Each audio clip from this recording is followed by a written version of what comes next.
ਜਾਂ ਇਕੋਨੋਮਿਕਲੀ ਹੈ ਜਿਹੜਾ ਵਰਕ ਲੈ ਸਕਦਾ। ਮੀਨਸ ਕਿ ਜਿਸ ਤਰ੍ਹਾਂ ਉਹਨਾਂ ਤੋਂ ਵਰਕ ਕਰਵਾਉਣਾ ਹੈ, ਕਿਸ ਤਰ੍ਹਾਂ ਉਹ ਵਰਕ ਹੈ ਜਿਹੜਾ ਕੋਸਟ ਇਫੈਕਟਿਵ ਵੀ ਹੋਵੇ ਅਤੇ ਉਹ ਆਪਣੀ ਪੂਰੀ ਕੁਸ਼ਲਤਾ ਦੇ ਨਾਲ, ਪੂਰੀ ਜਿੰਨੀ ਉਹਨਾਂ ਦੀ ਕਾਰਜ ਕੁਸ਼ਲਤਾ ਜਾਂ ਜਿਸ ਤਰ੍ਹਾਂ ਦੀ ਉਹਨਾਂ ਦੀ ਸਕਿੱਲ ਹੈ ਉਸ ਦੇ ਅਕੋਰਡਿੰਗ ਉਹ ਆਪਣਾ ਕੰਮ ਕਰ ਸਕਣ। ਤਾਂ ਪਰਸਨਲ ਕੁਆਲਿਟੀਜ਼ ਦੇ ਵਿੱਚ ਕੀ ਆ ਸਕਦਾ, ਕੀ ਆਉਂਦਾ ਹੈਗਾ ਕਿ ਜੋ ਆਫਿਸ ਮੈਨੇਜਰ ਹੈ ਉਹ ਕਿਸ ਤਰ੍ਹਾਂ ਉਹਨਾਂ ਤੋਂ ਕੰਮ ਲੈ ਸਕਦਾ ਹੈ, ਵਰਕਰਸ ਤੋਂ ਜਾਂ ਇੰਪਲੋਇਜ਼ ਤੋਂ। ਐਂਡ ਉਸ ਦੇ ਵਿੱਚ ਆਪਣੀਆਂ ਕੁਛ ਪਰਸਨਲ ਕੁਆਲਿਟੀਜ਼ ਹੋਣੀਆਂ ਚਾਹੀਦੀਆਂ ਨੇ, ਜਿਵੇਂ ਕਿ ਉਹ ਇਮਾਨਦਾਰ ਹੋਣਾ ਚਾਹੀਦਾ ਹੈ। ਐਂਡ ਉਸ ਦੇ ਵਿੱਚ ਕੀ ਹੈ, ਸੈਲਫ ਕੰਟਰੋਲ ਹੋਣਾ ਚਾਹੀਦਾ, ਉਸਦਾ ਆਪਣੇ ਆਪ 'ਤੇ ਕੰਟਰੋਲ ਹੋਣਾ ਚਾਹੀਦਾ। ਐਂਡ ਪੰਕਚੁਅਲ ਹੋਣਾ ਚਾਹੀਦਾ ਉਹ ਟਾਈਮ ਦਾ, ਠੀਕ ਹੈ। ਉਹ ਕਿਸ ਤਰ੍ਹਾਂ ਕੰਮ ਲੈ ਸਕਦਾ ਆਪਣੇ ਮੈਨੇਜਰ ਤੋਂ, ਇਹ ਸਾਰੀਆਂ ਕੁਆਲਿਟੀਜ਼ ਹੈ ਜਿਹੜੀਆਂ ਉਸ ਦੇ ਵਿੱਚ ਹੋਣੀਆਂ ਚਾਹੀਦੀਆਂ ਨੇ।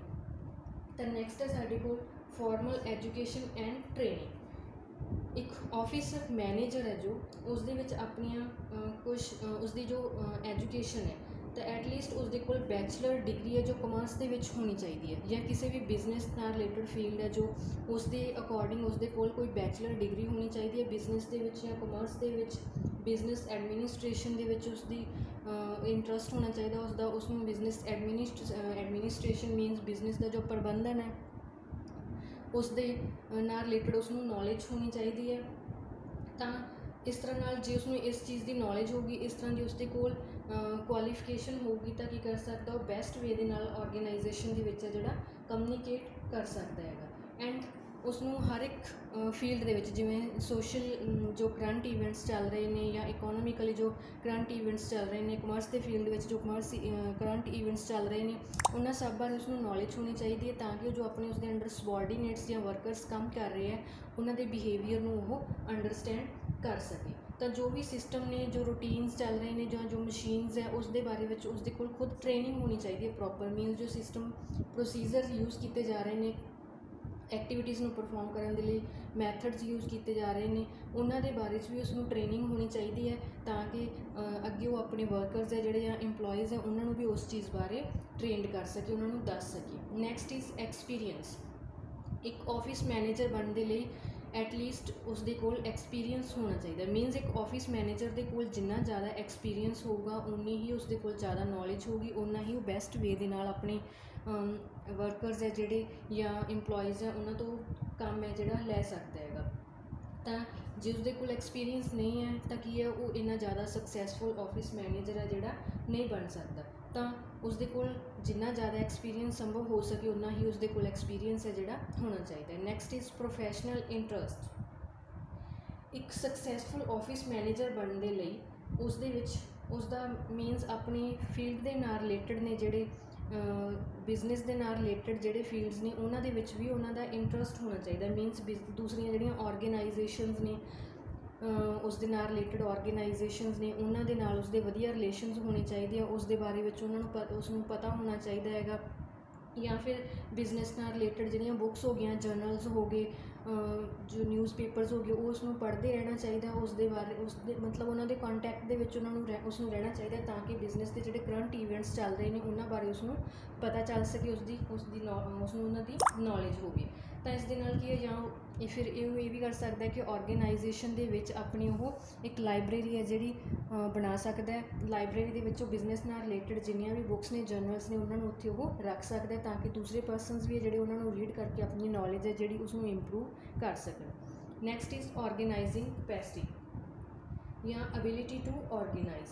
ਤਾਂ ਇੱਕ ਆਫਿਸ ਮੈਨੇਜਰ ਹੈ ਜੋ ਉਸਦੀ ਔਰਗੇਨਾਈਜੇਸ਼ਨ ਕਪੈਸਿਟੀ ਹੋਣੀ ਚਾਹੀਦੀ ਹੈ। ਮੀਨਸ ਉਸਦੇ ਵਿੱਚ ਇਹ ਕੁਆਲਿਟੀ ਹੋਣੀ ਚਾਹੀਦੀ ਹੈਗੀ ਕਿ ਉਹ ਆਪਣੇ ਵਰਕ ਹੈ ਜਿਹੜਾ ਜਾਂ ਆਪਣੀ ਔਰਗੇਨਾਈਜੇਸ਼ਨ ਹੈ ਉਸਨੂੰ ਕਿਸ ਤਰ੍ਹਾਂ ਔਰਗੇਨਾਈਜ਼ ਕਰ ਸਕਦਾ। ਮੀਨਸ ਜਿਵੇਂ ਉਸਨੇ ਪਲੈਨਿੰਗ ਕਰਨੀ ਹੈ, ਪਲੈਨਿੰਗ ਤੋਂ ਬਾਅਦ ਔਰਗੇਨਾਈਜ਼ਿੰਗ ਕਰਨੀ ਹੈ। ਔਰਗੇਨਾਈਜ਼ਿੰਗ ਦੇ ਵਿੱਚ ਉਸਨੇ ਕੀ ਕਰਨਾ ਹੈ ਕਿ ਜਿਹੜੇ ਪਰਸਨਸ ਨੇ ਉਹਨਾਂ ਨੂੰ ਉਹਨਾਂ ਦੀ ਸਕਿੱਲ ਦੇ ਅਕੋਰਡਿੰਗ ਜੋਬਸ ਹੈ ਜਿਹੜੀਆਂ ਦੇਣੀਆਂ ਨੇ, ਕਿ ਕਿਹੜਾ ਪਰਸਨ ਹੈ ਜਿਹੜੀ ਕਿਹੜੀ ਜੋਬ ਹੈ ਜਿਹੜੀ ਪਰਫੋਰਮ ਕਰ ਸਕਦਾ ਹੈਗਾ। ਉਹਨਾਂ ਦੀ ਸਕਿੱਲ ਦੇ ਅਕੋਰਡਿੰਗ ਹਰ ਇੱਕ ਪਰਸਨ ਨੂੰ ਉਸਦੀ ਰਿਸਪੋਂਸੀਬਿਲਿਟੀ ਜਾਂ ਅਥੋਰਿਟੀ ਹੈ ਜਿਹੜੀ ਦੇਣੀ, ਉਸਨੂੰ ਜੋਬਸ ਹੈ ਜਿਹੜੀਆਂ ਡੈਲੀਗੇਟ ਕਰਨੀਆਂ ਤਾਂ ਕਿ ਉਹ ਆਪਣੀ ਸਕਿੱਲ ਦੇ ਅਕੋਰਡਿੰਗ ਹੈ ਜਿਹੜਾ ਉਹ ਵਾਲੀਆਂ ਜੋਬਸ ਹੈ ਜਿਹੜੀਆਂ ਉਹਨਾਂ ਨੂੰ ਪਰਫੋਰਮ ਕਰ ਸਕੇ। ਤਾਂ ਮੀਨਸ ਇਸ ਤਰ੍ਹਾਂ ਔਰਗੇਨਾਈਜ਼ ਕਰੇ ਉਹ ਵਰਕ ਨੂੰ ਤਾਂ ਕਿ ਹਰ ਇੱਕ ਪਰਸਨ ਹੈ ਜਿਹੜਾ ਆਪਣੀ ਸਕਿੱਲ ਦੇ ਅਕੋਰਡਿੰਗ ਆਪਣੀ ਐਫੀਸ਼ੀਐਂਸੀ ਹੈ ਜਿਹੜੀ ਉਸਨੂੰ ਇੰਪਰੂਵ ਕਰ ਸਕੇ ਅਤੇ ਆਪਣਾ ਬੈਟਰ ਵੇ ਦੇ ਨਾਲ ਹੈ ਜਿਹੜਾ ਆਪਣਾ ਉਹ ਕੰਮ ਹੈ ਪਰਫੋਰਮ ਕਰ ਸਕੇ। ਤਾਂ ਉਹ ਜੋ ਵੀ ਰਿਸੋਰਸਿਸ ਨੇ ਐਲੋਕੇਟ ਕਰਨੇ ਪਰਸਨਸ ਨੂੰ ਐਕਟੀਵਿਟੀਜ਼ ਨੂੰ ਪਰਫੋਰਮ ਕਰਨ ਦੇ ਲਈ, ਜਿਹੜੇ ਰਿਸੋਰਸਿਸ ਐਲੋਕੇਟ ਕਰਨੇ ਨੇ, ਜਿਵੇਂ ਮਸ਼ੀਨਸ ਹੋ ਗਈਆਂ, ਤਾਂ ਉਹ ਕੀ ਕਰੇ, ਉਹ ਪ੍ਰੋਪਰਲੀ ਟਾਈਮ 'ਤੇ ਰਾਈਟ ਟਾਈਮ ਦੇ ਉੱਪਰ ਉਹਨਾਂ ਨੂੰ ਸਾਰੀਆਂ ਜਿਹੜੀਆਂ ਰਿਸੋਰਸਿਸ ਹੈ ਐਲੋਕੇਟ ਕਰ ਸਕੇ। ਤਾਂ ਮੀਨਸ ਉਸ ਦੇ ਵਿੱਚ ਇੱਕ ਔਰਗੇਨਾਈਜੇਸ਼ਨ ਕਪੈਸਿਟੀ ਹੈ ਜਿਹੜੀ ਹੋਣੀ ਚਾਹੀਦੀ ਹੈ। Next is leadership qualities. ਇੱਕ ਆਫਿਸ ਮੈਨੇਜਰ ਦੇ ਵਿੱਚ ਲੀਡਰਸ਼ਿਪ ਕੁਆਲਿਟੀਜ਼ ਹੋਣੀਆਂ ਚਾਹੀਦੀਆਂ। ਲੀਡਰਸ਼ਿਪ ਕੁਆਲਿਟੀਜ਼ ਮੀਨਸ ਲੀਡ ਕਰਨਾ, ਕਿ ਉਹ ਦੂਸਰੇ ਜਿਹੜੇ ਇੰਪਲੋਇਜ਼ ਹੈ ਜਾਂ ਸਬੋਰਡੀਨੇਟਸ ਹੈ ਉਹਨਾਂ ਨੂੰ ਲੀਡ ਕਰ ਸਕੇ, ਉਹਨਾਂ ਨੂੰ ਗਾਈਡ ਕਰ ਸਕੇ। ਮੀਨਸ ਉਹ ਇੱਕ ਦਿਸ਼ਾ ਨਿਰਦੇਸ਼ਕ ਹੋਣਾ ਚਾਹੀਦਾ ਹੈ, ਉਹ ਉਹਨਾਂ ਨੂੰ ਗਾਈਡ ਕਰ ਸਕੇ, ਨਿਰਦੇਸ਼ ਦੇ ਸਕੇ ਕਿ ਤੁਸੀਂ ਕਿਸ ਤਰ੍ਹਾਂ ਜਿਹੜੀਆਂ ਆਪਣੀਆਂ ਐਕਟੀਵਿਟੀਜ਼ ਹੈ ਜਿਹੜੀਆਂ ਉਹਨਾਂ ਨੂੰ ਪਰਫੋਰਮ ਕਰ ਸਕਦੇ ਹੋ, ਕਿਸ ਤਰ੍ਹਾਂ ਤੁਸੀਂ ਆਪਣੀ ਐਫੀਸ਼ੀਐਂਸੀ ਹੈ ਜਿਹੜੀ ਉਸ ਨੂੰ ਇੰਪਰੂਵ ਕਰ ਸਕਦੇ ਹੋ। ਮੀਨਸ ਉਸ ਦੇ ਵਿੱਚ ਸਬੋਰਡੀਨੇਟਸ ਨੇ ਜਿਹੜੇ ਉਹਨਾਂ ਦੇ ਬਿਹੇਵੀਅਰ ਨੂੰ ਸਮਝਣ ਦੀ ਪਾਵਰ ਹੋਣੀ ਚਾਹੀਦੀ ਹੈ, ਤਾਂ ਕਿ ਉਹ ਉਹਨਾਂ ਦੇ ਬਿਹੇਵੀਅਰ ਨੂੰ ਪ੍ਰਭਾਵਿਤ ਕਰ ਸਕੇ, ਉਹਨਾਂ ਦੇ ਬਿਹੇਵੀਅਰ ਨੂੰ ਚੇਂਜ ਵੀ ਕਰ ਸਕੇ ਇੱਕ ਟਾਈਮ 'ਤੇ ਆ ਕੇ, ਤਾਂ ਕਿ ਉਹ ਆਪਣੀ ਕਾਰਜਕੁਸ਼ਲਤਾ ਦੇ ਅਕੋਰਡਿੰਗ ਵਧੀਆ ਤਰੀਕੇ ਦੇ ਨਾਲ ਕੰਮ ਹੈ ਜਿਹੜਾ ਕਰ ਸਕਣ। ਤਾਂ ਜੇਕਰ ਉਹ ਉਹਨਾਂ ਨੂੰ ਲੀਡ ਕਰ ਸਕਦਾ ਹੈ, ਉਸ ਦੇ ਵਿੱਚ ਆਫਿਸ ਮੈਨੇਜਰ ਦੇ ਵਿੱਚ ਲੀਡਰਸ਼ਿਪ ਕੁਆਲਿਟੀਜ਼ ਹੈਗੀਆਂ, ਉਹ ਲੀਡ ਕਰ ਸਕਦਾ, ਉਹਨਾਂ ਨੂੰ ਗਾਈਡ ਕਰ ਸਕਦਾ ਹੈ, ਤਾਂ ਉਹ ਆਪਣੀ ਔਰਗੇਨਾਈਜੇਸ਼ਨ ਦੇ ਜਿਹੜੇ ਗੋਲਸ ਆ ਉਹਨਾਂ ਨੂੰ ਅਚੀਵ ਕਰਨ ਦੇ ਵਿੱਚ ਹੈਲਪਫੁਲ ਹੋ ਸਕਦਾ ਹੈ। Next is art of delegation. Art of delegation means ਕਿ ਜੋ ਰਿਸਪੋਂਸੀਬਿਲਟੀਜ਼ ਹੈ ਉਹ ਡੈਲੀਗੇਟ ਕਰਨੀਆਂ, ਰਿਸਪੋਂਸੀਬਿਲਟੀਜ਼ ਹੈ ਜਿਹੜੀਆਂ ਦੂਸਰੇ ਪਰਸਨਸ ਨੂੰ ਪ੍ਰੋਵਾਈਡ ਕਰਨੀਆਂ।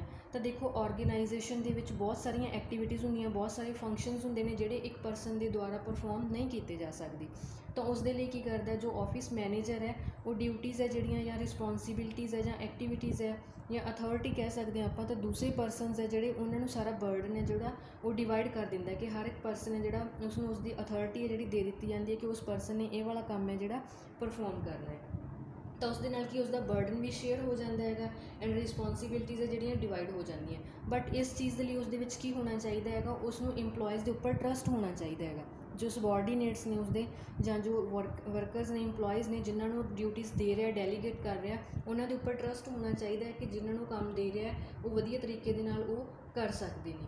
ਤਾਂ ਇਸ ਦੇ ਲਈ ਉਸਨੂੰ ਕੀ ਕਰਨਾ ਪੈਂਦਾ ਹੈਗਾ, ਉਸਨੂੰ ਰਾਈਟ ਪਰਸਨ ਹੈ ਜਿਹੜਾ ਫਾਈਂਡ ਕਰਨਾ ਪੈਂਦਾ ਹੈਗਾ ਕਿ ਇਹ ਵਾਲਾ ਪਰਸਨ ਹੈ ਜਿਹੜਾ ਇਹ ਵਾਲੀ ਜੋਬ ਹੈ ਜਿਹੜੀ ਈਜ਼ੀਲੀ ਪਰਫੋਰਮ ਕਰ ਸਕਦਾ ਹੈਗਾ।